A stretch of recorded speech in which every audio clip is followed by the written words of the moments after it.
This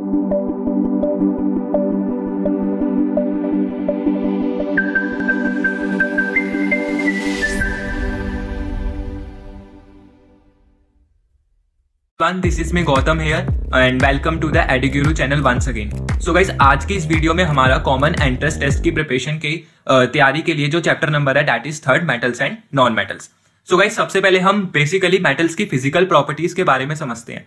तो सबसे पहली प्रॉपर्टी जो हमें दे रखी है which says that metals are solids in nature. जो हमारे मेटल्स होती हैं उनका नेचर कैसा होता है, सॉलिड होता है और हार्ड होता है. और दूसरे पॉइंट में क्या रखा है that metals have high melting point and boiling point. यानी देखो, जो भी आपके पास गिवन मेटल है, अगर आप उसका मेल्टिंग पॉइंट या बॉइलिंग पॉइंट देखो तो वो हमेशा क्या रहेगा, हाई रहेगा, because it is a metal and that's why metal has property to the conductivity, high melting and boiling point with itself. तो और थर्ड पॉइंट है इसकी, मेटल की हाई डेंसिटी होती है. तो डेंसिटी बेसिकली आपको पता होगा which is equals to mass upon volume. और ये सीधा सीधा से आप लोग मगअप कर लो कि जो मेटल्स की प्रॉपर्टी होती है उसके अकॉर्डिंग उनकी डेंसिटी हमेशा हाई रहती है. Now next one is very important terms for the purpose of your exams. ये पूछ सकता है आपके पेपर में एमसीक्यूज में, तो पहले आप इनको ध्यान से सुनो. Malleability and ductility. मैलेबिलिटी किसी भी मेटल की वो प्रॉपर्टी होती है जहां पर आप उसको कन्वर्ट कर सको बेटा किसमें, थिन शीट्स में. आई am repeating this again. Malleable किसी भी मेटल की वो प्रॉपर्टी होती है जहां जिसका इस्तेमाल करके आप किसी भी मेटल को कन्वर्ट कर सकते हो थिन शीट्स में by the help of hammer. Ductility simultaneously किसी भी मेटल की वो प्रॉपर्टी होती है जिससे आप उसको कन्वर्ट कर सकते हो थिन वायर के अंदर. फिर नेक्स्ट पॉइंट में क्या है, it is a good conductor of heat and electricity. तो साइमल्टेनियसली हमें एक चीज और याद रखनी है that metals are the good conductor of heat and electricity. तो बेसिकली हमने मेटल्स की फिजिकल प्रॉपर्टीज के बारे में अच्छे से समझ लिया. अब हम नॉन मेटल्स के बारे में पढ़ लेते हैं. जो चीजें आपको मेटल्स के अंदर पॉजिटिवली वे से मिली हैं, साइमल्टेनियसली वो नेगेटिवली वे पर आपको देखने को मिलेगी नॉन मेटल्स की फिजिकल प्रॉपर्टीज पर. Like they can be solids, they can be liquids और they can be gases. वहां पर उनका मेल्टिंग पॉइंट हाई होता था, यहां पर इसका opposite, low melting point and low boiling point. तीसरा, they are brittle in nature. कैसे होते हैं ये नेचर में, ब्रिटल होते हैं. चौथा, ये नॉन मैलेबल होते हैं और नॉन डक्टाइल होते हैं. एंड पांचवा, ये पुअर कंडक्टर होते हैं हीट और इलेक्ट्रिसिटी के. So these are the points that you must be remember for the purpose of your exams. अब हम ये तो देखो बच्चा, हमने बात करी फिजिकल प्रॉपर्टीज की. अब हमें बात करनी है केमिकल प्रॉपर्टीज की. केमिकल प्रॉपर्टी किसकी, मेटल्स की. तो सबसे पहले हमें चेक करना है कि मेटल्स की क्या क्या केमिकल प्रॉपर्टीज होती हैं. सो अगर मैं बात करूं मेटल की केमिकल प्रॉपर्टीज की, तो मेटल की कुछ केमिकल प्रॉपर्टीज होती हैं बेसिकली. अब उसमें से सबसे पहले हम यहां पर चलते हैं. देखो, जब मेटल ऑक्सीजन के साथ रिएक्ट करेगा, यहां पर ऑक्सीजन किसकी फॉर्म में है, गैस की फॉर्म में. किसकी फॉर्म में है, गैस की फॉर्म में. जब मेटल ऑक्सीजन के साथ रिएक्ट करेगा तो ये आपको दे देगा मेटल ऑक्साइड. तो बहुत बच्चों को ये कंफ्यूजन रहती है कि सर ये बिफोर तो रिएक्शन आप गैस की फॉर्म में दिखा रहे हो, बट आफ्टर रिएक्शन ये ऑक्साइड कैसे हो गया.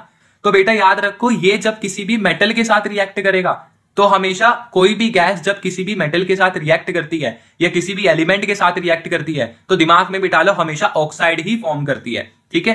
नेक्स्ट तुम्हारे पास है मेटल प्लस वाटर. जब मेटल वाटर के साथ रिएक्ट करेगा तो ये मेटल ऑक्साइड तो देगा ही देगा, बट यहां पर क्या दे देगा तुम्हें साथ में, हाइड्रोजन.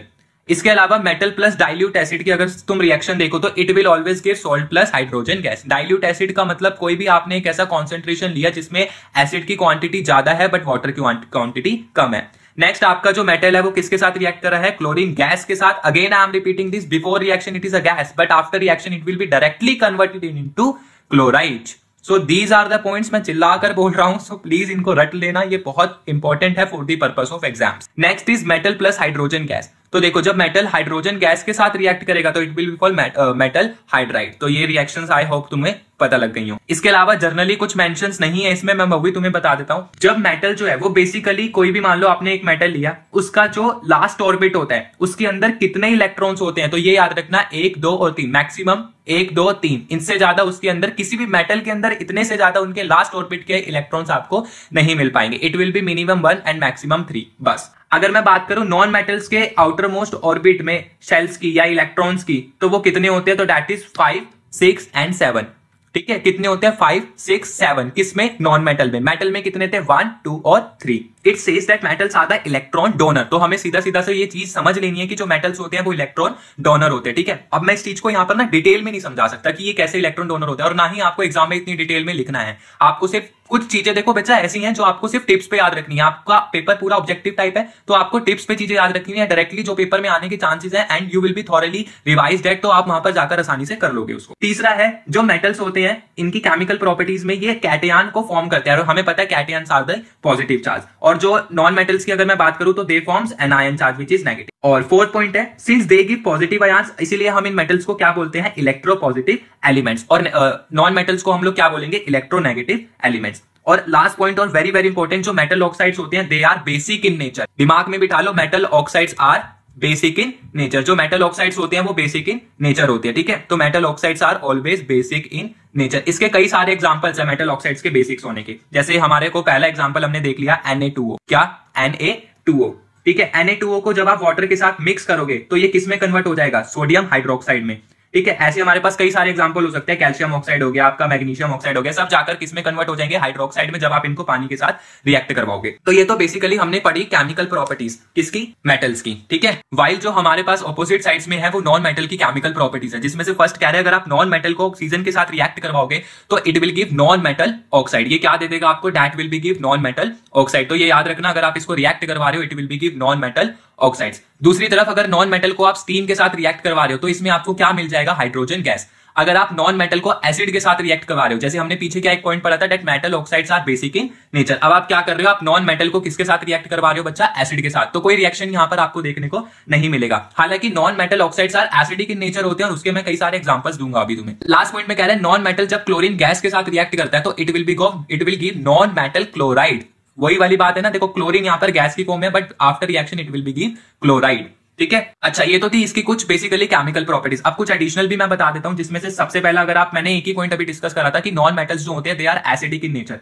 एग्जांपल जैसे मैं कार्बन डाइऑक्साइड ले लूं, अगर मैं कार्बन डाइऑक्साइड को वाटर के अंदर मिक्सअप कर दूं तो it will B give carbonic acid, that is H2CO3, ठीक है। अगर आप कई सारे एग्जांपल ले सकते हो, SO2 हो गया, NO2 हो गया, SO2 आपका सल्फ्यूरिक एसिड दे देगा, NO2 आपका नाइट्रिक एसिड दे देगा। तो this will be completely depict that non metal are acidic in nature, while apart from that metal oxides are basic in nature. So these are the things that you must be remember for a long period of time, and that will be helpful for the purpose of your exam as well. और तीसरी term है हमारे पास corrosion. देखो corrosion का मतलब क्या होता है, लिखा हुआ है यहाँ पर, a process in which metal react with substance present in the atmosphere. क्या हो सकता है वो ऑक्सीजन भी हो सकती है, वो कार्बन डाइऑक्साइड भी हो सकती है, वो मॉइस्चर भी हो सकता है। तो इनके साथ रिएक्ट करवाकर जब मेटल अपने ऊपर जंग लगवा लेता है तो इसको हम लोग क्या बोलते हैं, क्रोजन, ठीक है। इसमें एक क्वेश्चन आया था सीईटी एग्जाम में इसी टॉपिक से रिलेटेड, कि जब किसी भी मेटल के ऊपर अगर जंग लग जाता है तो उसके वेट पर क्या इफेक्ट पड़ता है, ठीक है। यानी किसी भी मेटल के ऊपर या आयरन के ऊपर जब जंग लग जाता है तो उसके वेट पर क्या इफेक्ट होता है, तो आंसर इज उसका जो वेट है वो हमेशा इंक्रीज होता है, ठीक है। तो अगर तुम्हारे में ये आए तो लगाकर आ जाना। नेक्स्ट है हमारे पास एक्टिविटी सीरीज ऑफ मेटल्स और रिएक्टिविटी।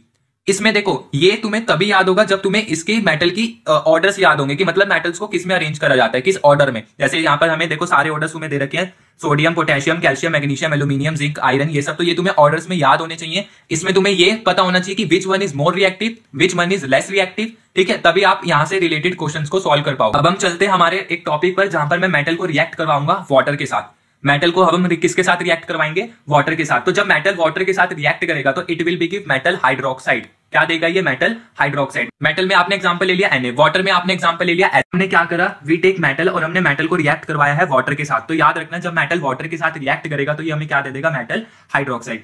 नेक्स्ट जितनी भी टर्म्स है आपके बार ये और के बारे में बताई गई है, आप एक बार इस चार्ट को रीड कर लेना। इसके अंदर जितने भी प्रोसेस लिखे हुए हैं वो मैं शॉर्ट में एक एक करके आपको समझाता हूं। जिसमें से सबसे पहले हमारे पास जो टर्म आएगी वो होगी मेटलर्जी।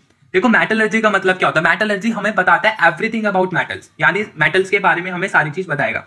बेसिकली इसके अंदर होता क्या है, यहाँ पर ना मेटल्स के कुछ कंपाउंड होते हैं जिनको हम जमीन के अंदर से निकालते हैं और डिफरेंट प्रोसेस लगाकर हम उसको क्या करते हैं, सेपरेट करते हैं। और सेपरेट करने के बाद इवन हम उसको अलॉइंग करके फिर मिक्सिंग करके और फिर उसका क्या करते हैं हम लोग, यूज करते हैं। तो ये बेसिकली मेटलर्जी के बारे में था। मेटलर्जी हमेशा हमें बताता है everything which is defects about metals only.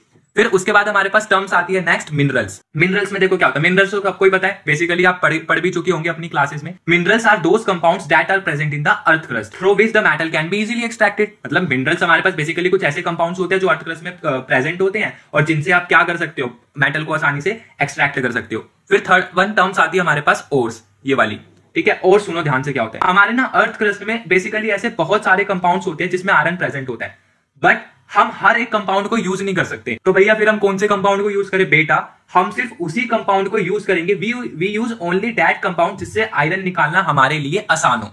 बात समझ में आ रही है? मतलब आपके पास कई सारे ऐसे कंपाउंड्स हैं जिससे आप आयरन को सेपरेट तो कर सकते हो, बट हम उसी कंपाउंड का इस्तेमाल करेंगे जिससे आयरन सेपरेट करना हमें इजी लगे। ठीक है, इसको हम लोग क्या बोलते हैं? एक नाम दे देते हैं ores. Basically ores are those minerals in which metals can be extracted easily और प्रॉफिटेबली। ये दो वर्ड याद रखना, इजीली और प्रॉफिटेबली।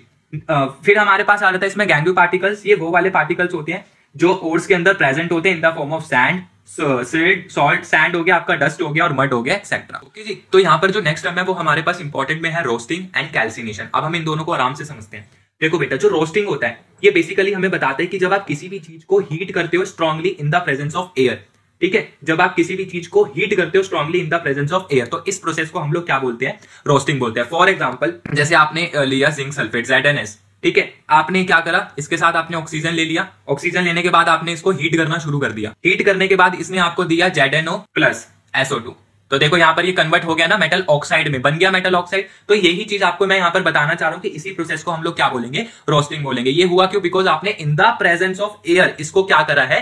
हीट करा है। अगर मैं बात करूं बेटा यहाँ पर कैल्सिनेशन प्रोसेस की, तो देखो कैल्सिनेशन प्रोसेस में भी आप क्या कर रहे हो? हीट तो करोगे मेटल को, but in the absence of air. तो पेपर में कैसे क्वेश्चन आ सकता है? पेपर में क्वेश्चन आपका ये बन सकता है कि रोस्टिंग के अंदर जब आप मेटल को हीट करते हो तो किस में करते हो? प्रेजेंस में या एब्सेंस में? तो आंसर क्या हो जाएगा? प्रेजेंस में। बट कैल्सिनेशन में आप मेटल को हीट करते हो in the absence of air. Calcination में एग्जांपल जैसे मान लो हमने यहां पर ले लिया ZnO3, आपने इसको क्या करा? हीट करा, तो इसने आपको दे दिया ZnO प्लस CO2। ठीक है, तो ये एक बार आप देख लेना रिएक्शन। बाकी इसके अंदर कुछ टॉपिक्स लिखे हुए which are not so much relevant for your exams. जितना इंपॉर्टेंट था वो सारा मैं आपको यहाँ पर कंटेंट दे रहा हूँ, इसी को आप एक बार पढ़ लेना। और कुछ कंटेंट मैं आपको ऑरली बता रहा हूँ, आप वीडियो को धीरे धीरे पॉज करके और फिर सुनना और उसके बाद नोटबुक में उनको उतारना, and then will go through with that topics.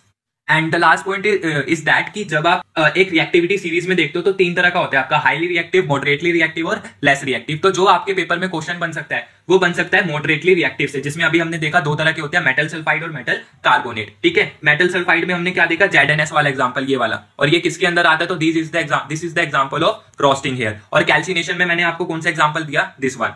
ठीक है, तो याद रखना, रोस्टिंग के अंदर आप कर रहे हो heat but in the presence of air, calcination के अंदर आप कर रहे हो heat but in the absence of air. So this is the end of your chapter. ये एक छोटा सा माइंड मैप था जहां पर आपको एक बेसिकली इंट्रो मिल गया होगा कि what the chapter is about. बाकी अगर कुछ क्वेश्चंस इसके अंदर रह चुके हैं तो वो मैं एमसीक्यूज में डिस्कस कर दूंगा। ठीक है, जब हम इस चैप्टर के एमसीक्यूज की वीडियो लेकर आएंगे तो उसमें आपको कई सारे कॉन्सेप्ट थोड़े से डिटेल्ड एक्सप्लेन होंगे, जहां पर आप चीजों को इजीली गो थ्रू कर लोगे, बिकॉज एमसीक्यू आपके लिए ज्यादा इंपॉर्टेंट है। वहां पर आपको आपका पेपर ऑब्जेक्टिव है, अब ऑब्जेक्टिव में आपको गो थ्रू करना है थोड़े को टॉपिक्स को इन डिटेल, ठीक है, ताकि आप वहां पे इजीली आंसर मार्क कर सको। So this is the end of your mind map. और बाकी अभी एमसीक्यूज की वीडियो भी आपके लिए आएगी इसी चैप्टर की, तो आप वहां से अच्छे से गो थ्रू कर सकते हो। अगर आपको मेरा वीडियो पसंद आया हो तो please don't forget to like and subscribe it. और एडुगुरु को बहुत सारा प्यार देने के लिए थैंक यू सो मच। हम लोग आपके लिए बहुत मेहनत कर रहे हैं और इसी तरह कंटेंट लेकर आएंगे और आप लोगों की हेल्प करेंगे। And all the very best for your common entrance test which is upcoming. ठीक है, सो बेसिकली आप अपनी तैयारी करते रहें और all the very best. Thank you.